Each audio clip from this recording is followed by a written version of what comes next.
Lumagda ng kasunduan ng Pilipinas para makabili ng LPG mula sa US, Canada at Mexico.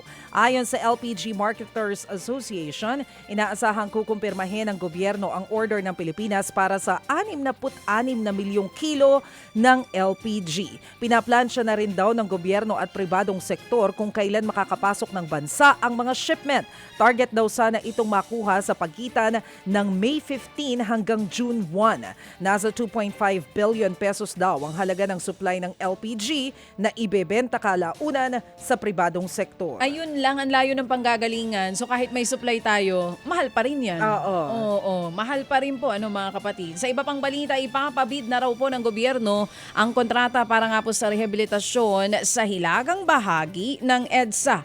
Sa programang ito, mismong si DPWH Secretary Vince Dizon ang nagsabing ipapabid ito pagkatapos ng Semana Santa. Paliwanag nga po ni Secretary Vince Dizon, hindi otomatiko kung sino ang mga humawak sa naunang parte ng rehabilitasyon mula Orense hanggang Rojas Boulevard.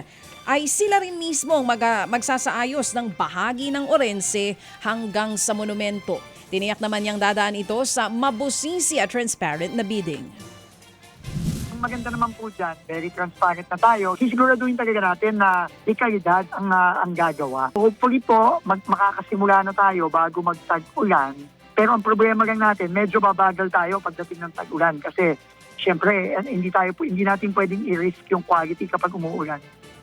Yan nga po ang tinig ni DPWH Secretary Vince Dizon. Can I just say yung sinabi niya sa atin last time na sisiguruhin niya yung MacArthur Highway na walang mga obstruction? Oo. In fairness, nagpunta ako na wala yung mga nakapark na truck.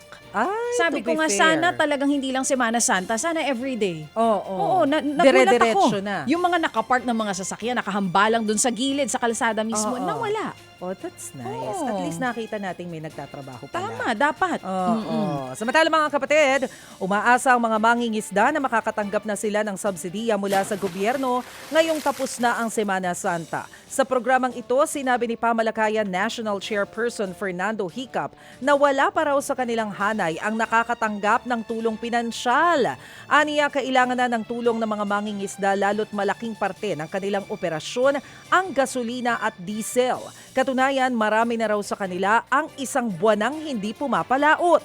Diskarte naman daw ng iba, sabay-sabay na lang papalaot para isang bagsakan na lang ang gasto sa petrolyo. Yun nga lang, babawiin sa kanilang benta ang mga nagasto sa gasolina at paghahatian ng mga mangingisda ang kakarampot na matitira.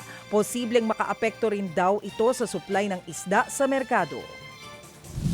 Halos nasa 24% ng total na production natin sa kabuuan, ay galing sa mga municipal fisher, sa mga maliliit na mangingisda.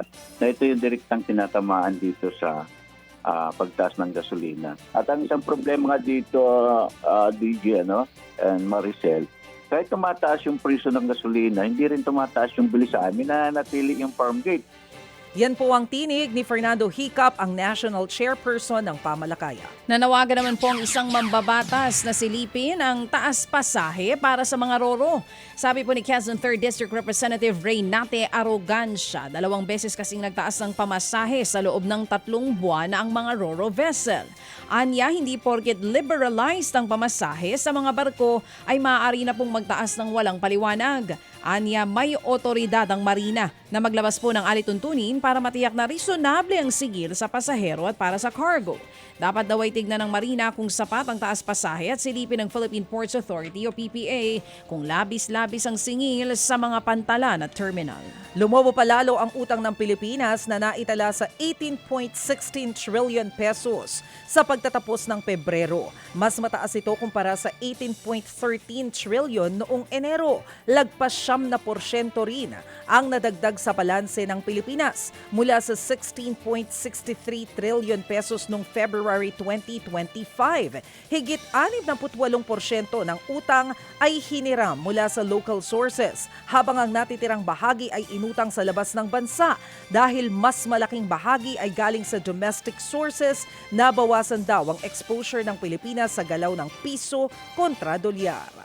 Mga kapatid, para sa iba pang mga balita at impormasyon, sundan niyo po kami sa X, Instagram, Facebook at syempre sa TikTok, True Network PH. Mag-subscribe din po kayo sa aming YouTube channel, True Network. May website din po tayo, truenetwork.ph, at pwede nyo rin po kaming mapanood sa Channel 19 ng aming True FM TV. Lagi pa rin makinig sa radyo dito po sa 105.9 True FM dahil dito, laging true sa'yo, kapatid. Dito tayo sa totoo, tunay at tapat.